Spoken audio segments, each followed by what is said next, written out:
Hi friends, நம்ம இன்னைக்கு கிறிஸ்பியான நெத்திலி மீன் வறுவல் எப்படி செய்யுதுன்னு பார்க்கலாம். முதலில் நெத்திலி மீனை நன்றாக சுத்தம் செய்து கழுவி வைக்கவும். ஒரு பாத்திரத்தில் 1 ஸ்பூன் மிளகாய்த்தூள், 2 ஸ்பூன் தனியாத்தூள், இஞ்சி பூண்டு பேஸ்ட்டு, தேவையான அளவு உப்பு, 1 ஸ்பூன் கார்ன்ஃப்ளவர் மாவு சேர்த்து கலக்கவும்.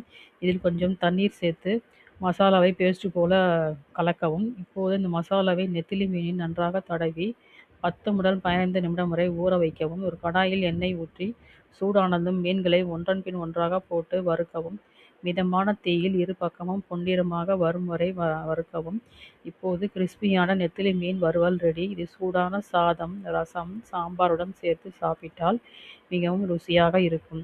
இந்த பயன்கள் என்னன்னு பார்க்கலாம். இது உடலுக்கு நல்ல புரதம் தருகின்றது. எலும்புகளுக்கு பலத்தை அதிகரிக்க செய்கிறது. இதில் அதிகமான கால்சியம் உள்ளது.